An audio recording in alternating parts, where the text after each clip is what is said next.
Bonjour, bonsoir, bienvenue dans Édition Illimitée. Édition illimitée. Édition illimitée. On est là pour vous parler des livres et de tout ce qu'il y a autour. Et quand je dis on, je parle des deux potes qui sont à mes côtés, Gaëlle et Inès. Salut. Salut. Salut. Tu veux une petite présentation peut-être ? Ouais. Ok, moi c'est Gaëlle, je suis libraire à la FNAC. Moi, je suis Inès et je suis éditrice dans une maison d'édition jeunesse. Et moi c'est Karen, je suis passionnée d'édition. Aujourd'hui, on va encore essayer de répondre à une des questions que vous vous posez sûrement. Ce joli livre qui est dans les rayons avec un gros bandeau rouge, il a visiblement reçu un prix littéraire, mais est-ce que ça veut dire que c'est un bon livre ? Mais d'abord, on va répondre à une première question qui est qu'est-ce que c'est qu'un prix littéraire, Inès ? Alors, un prix littéraire, c'est un peu une exception française parce qu'on est le premier pays qui a le nombre de distinctions littéraires en France. Il y en a environ 2000 et c'est un des premiers pays à en lancer comme ça. Donc, un prix littéraire, qu'est-ce que c'est ? C'est un juré de lecteurs, enfin de gens qui lisent en tout cas un certain nombre de livres et qui choisissent d'en mettre un en avant plus que les autres. Voilà, qui décident que c'est un meilleur livre par rapport aux autres. Et donc, évidemment, le plus connu, c'est le Goncourt. Donc le Goncourt est le prix le plus ancien en France. Il a été créé en 1903 par les frères Goncourt, qui avaient beaucoup d'argent. Ouais. Globalement, c'était des aristocrates un peu riches qui savaient pas trop quoi faire de leur argent. Qui s'emmerdaient un peu dans leur vie sûrement, qui voulaient un peu se faire remarquer. Et en tout cas, ils ont créé ce prix qui avait dans le but de valoriser un livre de la production littéraire parmi d'autres. Aujourd'hui, c'est le prix qui est le plus connu, le plus vendu. Voilà, et ça permet à des écrivains en tout cas de vivre de leur plume et ils sont primés par d'autres écrivains. On reste sur un jury de 10 personnes. Ouais. Et le petit truc particulier sur le Goncourt, c'est qu'en général, il peut être remis qu'une seule fois à la même personne. Exactement. Mais attention, petite exception. Évidemment, il y en a un qui a un peu fait le filou et qui a bien réussi à avoir tout le monde. C'est Romain Gary qui l'a eu 2 fois sous le nom de Romain Gary et d'Émile Ajar. Le filou. Bien ouais. Seulement, ça s'est su une fois que son testament a été ouvert. C'est-à-dire que la comédie a quand même duré jusqu'à sa mort. Il a fait passer quelqu'un pour Émile Ajar alors que c'était lui qui avait bien écrit les 2 romans. Et ça a été confirmé par la suite. Donc on ne peut pas retirer un Goncourt qui a été décerné. Impossible. Non. Par contre, on peut le refuser, il me semble. Oui, on peut le refuser. Mais en tout cas, oui, le Goncourt a été refusé par Julien Gracq en 1951. Il devait le recevoir pour le Rivage des Sirtes. Et à ce moment-là, il le refusait, en fait, justement tout ce microcosme et ce côté primé. Ouais, parce qu'après, on pourrait se dire que c'est un truc un peu absurde parce que souvent, les prix, ils sont associés d'une grosse dotation financière. Sauf que le Goncourt, c'est pas le cas. Parce que le Goncourt, il donne juste beaucoup de renommée. Enfin, c'est déjà pas mal, beaucoup de renommée. Il rapporte quand même pas mal d'argent par les ventes. Ce petit bandeau rouge. Je crois que c'est quand même le prix qui rapporte le plus d'argent, mais juste par rapport aux ventes. Mais indirectement, quoi. Exactement. Parce que je crois que symboliquement, ils reçoivent un montant de 10 €. Ouais, c'est ça. T'as un joli petit chèque. Voilà. Et après, les jurés mangent dans un très bon restaurant tous les ans. Le menu est publié quand même dans tous les journaux. Comme c'est quoi, drôle. Ça a un côté un peu mise en scène jusqu'au bout, quoi. Ouais. Alors, pour les autres prix, parce qu'il n'y a pas que le Goncourt. Souvent, à côté du Goncourt, on voit le Renaudot. Exactement, Gaëlle. Le Renaudot, qui est créé en 1926. Un peu plus tard, du coup. Ouais, quand même pas mal d'années plus tard, mais qui répond justement au Goncourt sur le... c'est un peu... On l'appelle souvent le perdant du Goncourt. C'est le poulidor des prix littéraires. Mais pas si malheureux que ça, parce que quand même, c'est pareil, ça amène des belles ventes. Oui, une belle renommée derrière. Après, en réaction au Goncourt, il y a aussi eu... parce que le Goncourt, c'était quand même... Donc, on disait que c'était un juré de 10 personnes, d'éditeurs et tout. Et c'était des éditeurs et pas du tout des éditrices, donc il n'y avait que des hommes. Du coup, en réaction à ça, l'année juste après la création du Goncourt, il y a le Fémina qui a été créé, qui est du coup constitué d'un jury exclusivement de femmes. Qui sont quand même des bourgeoises, donc c'est pas n'importe qui peut rentrer dans ce jury. On reste très dans le Saint-Germain, de toute manière, au début du XXe siècle, le milieu des lettres traîne dans un même milieu. C'est pas pour n'importe qui, c'est réservé aux intellectuels, quoi. Mais du coup, ça a quand même fait réagir pas mal parce qu'il y a des super journalistes hyper sympas et surtout très très misogynes qui les qualifiaient de pintades et de poules, entre autres. Donc, ça fait plaisir. On peut voir quand même que ça a fait pas mal réagir la création de ce prix. Et même entre elles, c'est toujours pour l'anecdote, mais l'ambiance au sein des jurés du Femina était a priori assez tendue. Parce que vous pouvez écouter il y a un petit article sur France Culture où il y a une archive audio avec une femme qui annonce le prix et qui annonce qu'en gros, elles se sont presque tapées dessus entre elles et insultées et que limite elles allaient se tuer. Enfin, c'est une belle archive audio à écouter en réaction à ce prix-là. En même temps, elles étaient 22 dans ce jury, pas la même chose que quand t'es 10. Ouais. Sachant que déjà dans tous les jurys littéraires, il peut vite y avoir des tensions parce que tout le monde défend son bout de gras. Forcément, à 22, ça devient vite compliqué, quoi. Un autre prix, peut-être un peu moins connu du très grand public, mais quand même qui a une grande renommée, c'est l'Interallié. L'Interallié, oui, 1930, l'Interallié. Donc un peu plus tard que le Renaudot. Et c'était des journalistes qui en avaient marre d'attendre l'annonce de Femina qui ont créé ce prix destiné à un livre écrit par un journaliste. Donc c'est un prix de journaliste pour journaliste. On est dans un autre microcosme. Mais finalement, pas tellement que en fait par la suite. Après, il y a eu un peu plus un prix honorifique. Voilà. Le Médicis, ensuite, encore un peu plus tard, en 58, il a été créé par le fils de Jean Giraudoux. Donc, si vous ne voyez pas qui c'est Jean Giraudoux, c'est le monsieur qui a écrit La guerre de Troie n'aura pas lieu, une pièce de théâtre assez cool. Et là, pour le coup, c'est dans le but de récompenser un auteur qui débute, donc c'est comme un prix un peu plus original que ses prédécesseurs, parce que du coup, jusque-là, on récompensait des gens assez établis, un peu connus dans le milieu, tout ça. Et là, on commence à encourager un peu de création un peu novatrice. Et dans le même genre, on a l'Académie française. Ouais, c'est vrai. Qui est, pour le coup, ouais, connu, qui est très institutionnelle quand même. Ouais, et en plus, là, c'est sur des romans de littérature assez classiques. Et c'est comme ça qu'on se retrouve avec beaucoup de prix. Exactement. Voilà. Surtout que dans tous ces prix, il y en a beaucoup qui ont des prix du roman, prix du premier roman, certains qui ont des catégories de prix du roman étranger, prix de l'essai. Des sous-catégories. Enfin, voilà. Ouais, exactement. On n'arrête pas. Et donc on parlait du concours qui était... Moi je veux juste ajouter un prix assez rigolo en fait, que je trouve qu'en effet il y en a 2000 des prix donc on va pas tous les citer, mais il y a le prix de la page 111 qui a été créé en 2012. Les jurés lisent la page 111 d'un livre exclusivement. Donc il faut évidemment que le livre pour concourir doit avoir au moins 111 pages parce que sinon forcément ça ne marche pas. Et le lauréat reçoit un exemplaire encadré de sa propre page ainsi qu'une dotation de 111 centimes en pièces de 1 centime. Voilà. Bon, et c'est cool, hein, il se facilite pas mal la tâche parce que du coup pour le pré-concours il y a Virginie Despentes qui fait partie du jury. Où ils reçoivent plus d'une centaine de bouquins à lire pendant l'été, donc ça fait quand même un été sympa et pour encore s'occuper. Centaines de bouquins sur les 650 qui sortent à la rentrée littéraire. Ça fait déjà un bon gros tri, mais ça en fait quand même encore pas mal à lire. Et en plus, elle a déclaré qu'elle en lisait au moins une 60aine en entier, et pour les autres, elle lisait au moins une 50aine de pages. Donc, c'est un taf de bénévole d'être juré, mais c'est quand même du taf à plein temps, quoi. C'est un peu intense. Il n'y a pas que la page 111 à lire. Ouais, voilà, ça fait beaucoup. C'est vrai. Et du coup, on va revenir sur les jurés parce que même ceux qui lisent. Même s'il y a plusieurs prix littéraires, au final, on peut tirer quelques généralités des jurés, malheureusement. Donc, comme je disais, c'est des bénévoles, mais les fonctionnements sont différents. Pour le concours, ça marche sur cooptation. Donc, on ne peut pas dire « Salut, je voudrais être juré concours, je vous ai fait un joli CV et tout ». Non, il faut être connu dans le milieu, ça te fait un peu des potes là-dedans. Ouais, c'est du piston, quoi. Alors qu'à l'Académie française, tu peux faire ta petite lettre et dire j'aimerais faire partie de l'Académie française. Et du coup, il y en a qui le font régulièrement. Enfin, dès que quelqu'un, malheureusement, décède à l'Académie française, tu peux faire ta candidature, mais tout le monde c'est pas si facile que ça d'en faire partie. Ouais, il faut quand même avoir montré quelques qualités littéraires avant, quoi. C'est vrai que c'est un milieu très entre soi quand même. Dans les jurys, quand même, on retrouve globalement le milieu des du auteurs livre. Qui ont déjà été primés, souvent qui deviennent jurés dans les prix aussi. C'est un peu, ça tourne, c'est un petit... Parce que moi, personne n'a répondu à ma lettre de candidature. Hein. J'attends toujours, mais... Il faudrait que tu nous fasses relire ça, on pourra peut-être t'aider à booster ta candidature. C'est ça. On va essayer de trouver des consultants pour ça.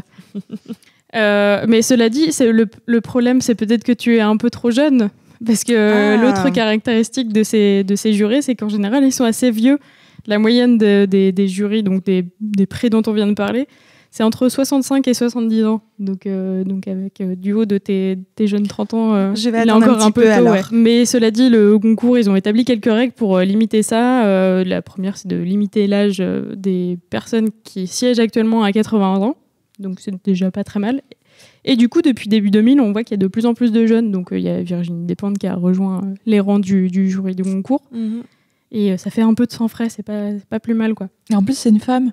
En plus, c'est presque double Parce quota, que bon, entre guillemets, parce que mine de rien, elle mérite quand même sa place. Et en plus, ça fait aussi un peu pencher la balance, parce qu'avant, il y avait des figures très très influentes, susceptibles de faire pencher le résultat vers du copinage. Mais bon, oui, ça a été dans les années... On le sait pas vraiment, mais ça se sait quand même que peut-être il y a des choses qui s'achètent. Enfin bon, on va pas s'aventurer sur ce terrain glissant. Et surtout, il y a de plus en plus de petites maisons d'édition qui sont représentées. Donc ça, c'est assez cool. Ça, c'est cool. On est assez content. Et puis, du coup, dans les jurés, il y a aussi... Donc, on parle des jurés en institutions comme ça, qui existent depuis très longtemps. Mais en fait, il y a de plus en plus de prix avec des prix des lecteurs qui sont du coup un peu un fonctionnement différent, qui ont le même but de lire les livres sortis lors d'un moment clé dans l'année, donc souvent l'automne, mais parfois le printemps, parce qu'il y a 2 rentrées littéraires, la rentrée d'automne et la rentrée d'hiver, à partir de janvier. Et donc là, il y a le prix du livre en terre, le prix des lectrices de L, le prix du concours des lycéens. On aime beaucoup. Voilà, il y a plein de... Donc là, c'est un peu...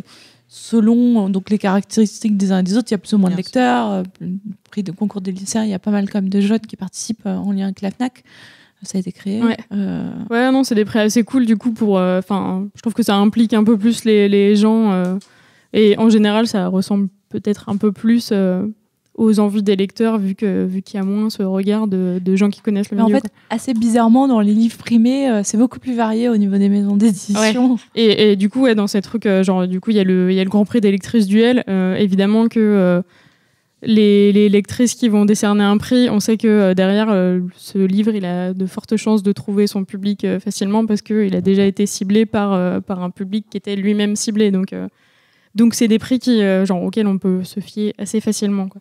Autre question, qui est primé en général? Parce qu'on n'en a pas parlé, on parle de jeux de côté, mais oui, finalement... On dit gentiment qu'il y a des petites, des grosses maisons.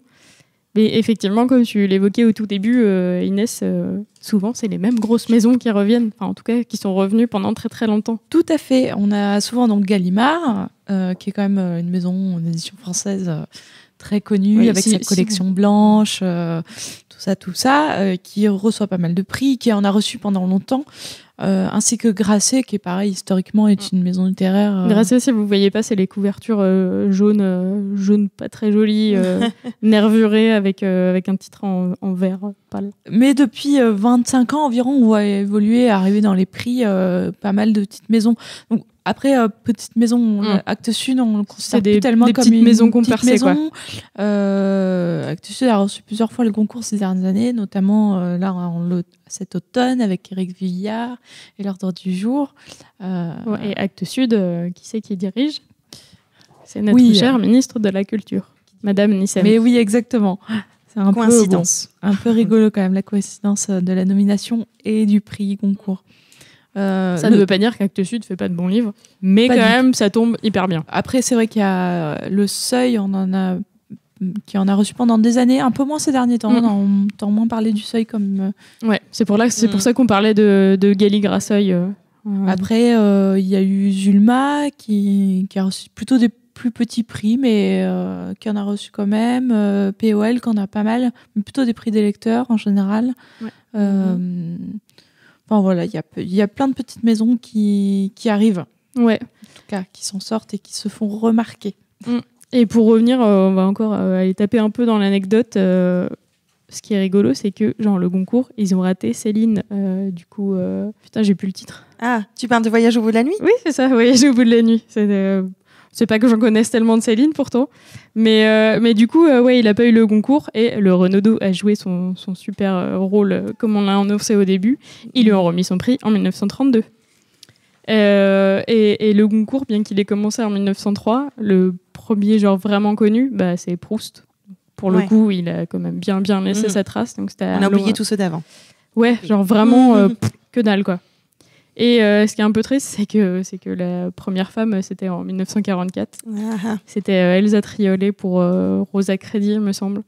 Elsa Triolet, c'est une très très grande écrivain. Elle était aussi un peu connue parce que c'était la femme d'Aragon. Reste qu'il y a quand même très très peu de femmes dans les lauréates, même pour le prix des lectrices duel où on a un jury féminin. Il n'y a que la moitié des lauréates des lauréats qui sont des lauréates du coup. Donc on va glisser un petit mot gentil au jury des prix littéraires pour dire il y a plein de femmes qui écrivent des jolis romans, donc si vous pouviez leur donner un peu plus de considération, ça serait pas trop mal là. Parce que le truc important avec les prix, comme on disait au début, c'est que ça a un gros impact après. Oui, parce qu'après, en librairie, c'est ce qui va se vendre beaucoup.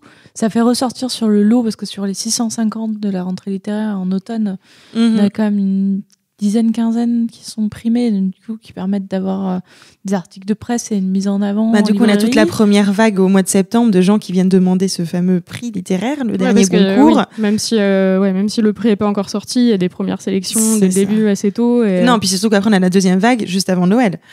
Et là, c'est la vague de je veux faire un cadeau, il est où le prix littéraire ? Ça, on le sait.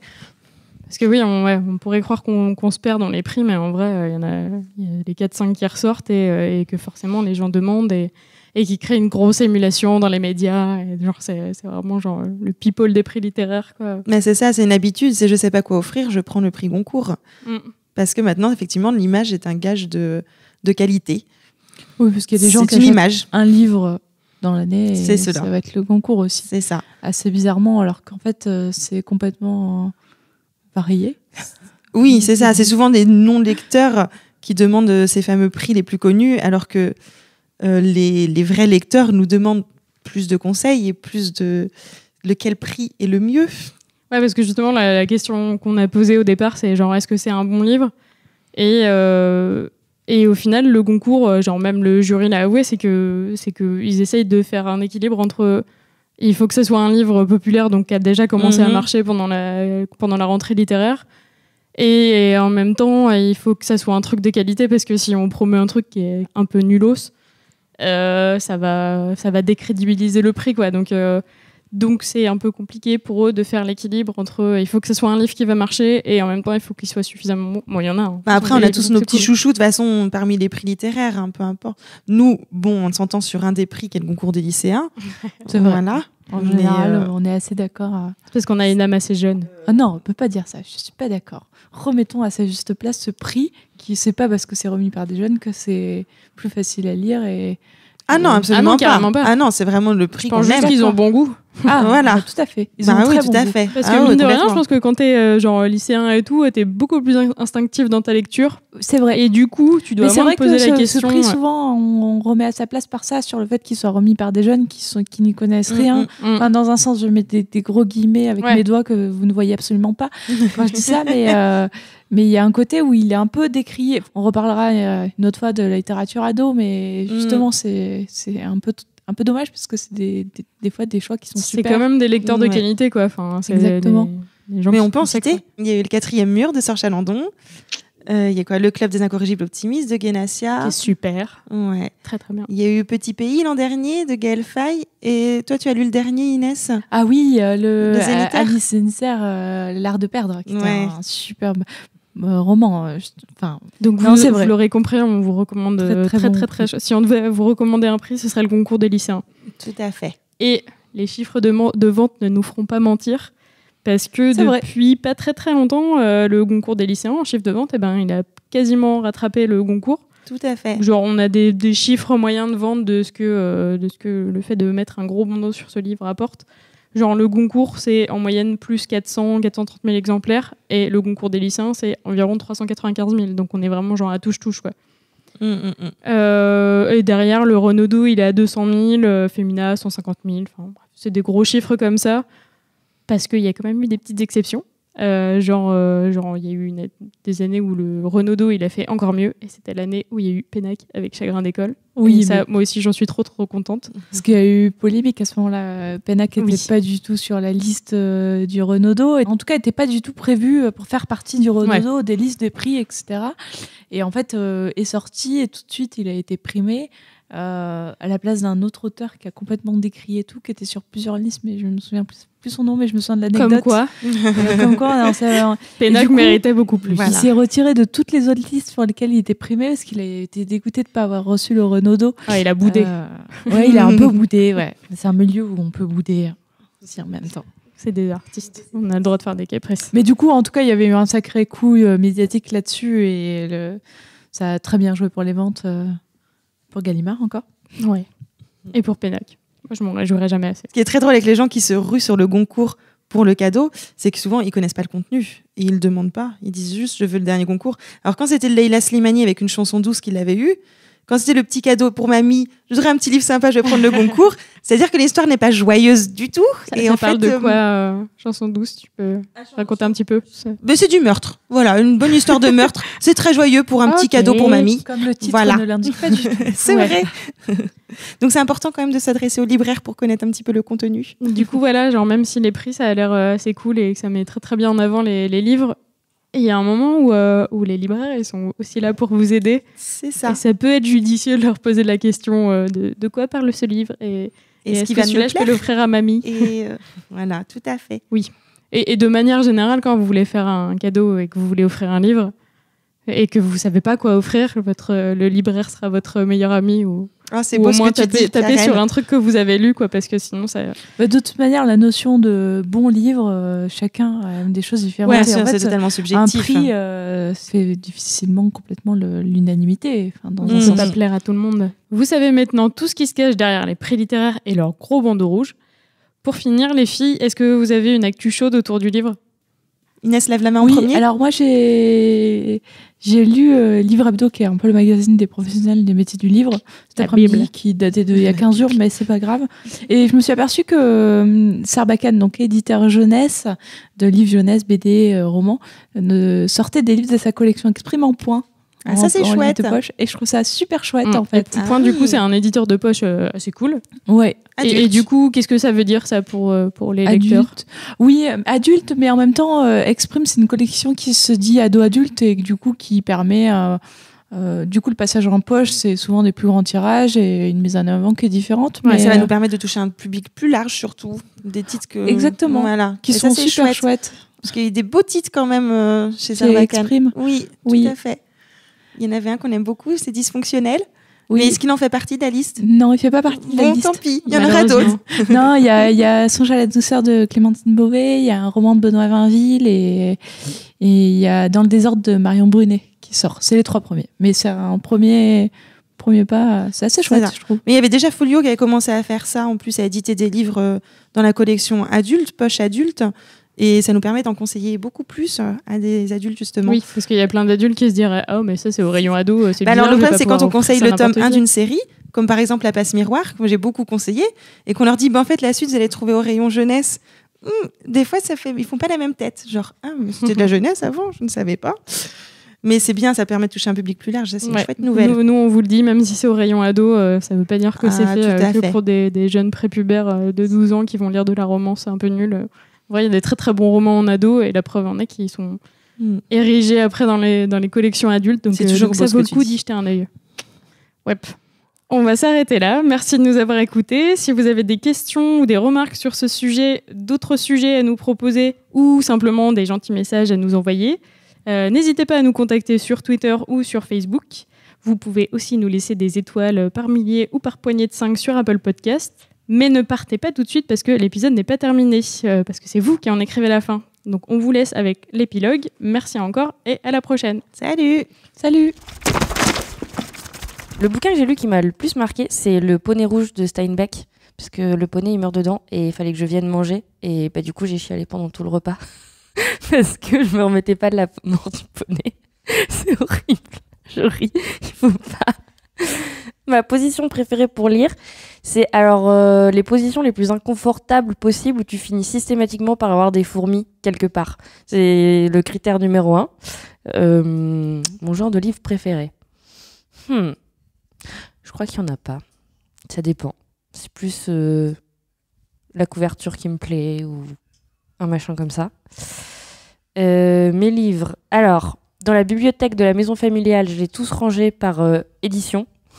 Chez moi, c'est par type, genre les bouquins essais, machin, bouquins de cours, ou les romans, les BD ensemble, les guides de voyage ensemble.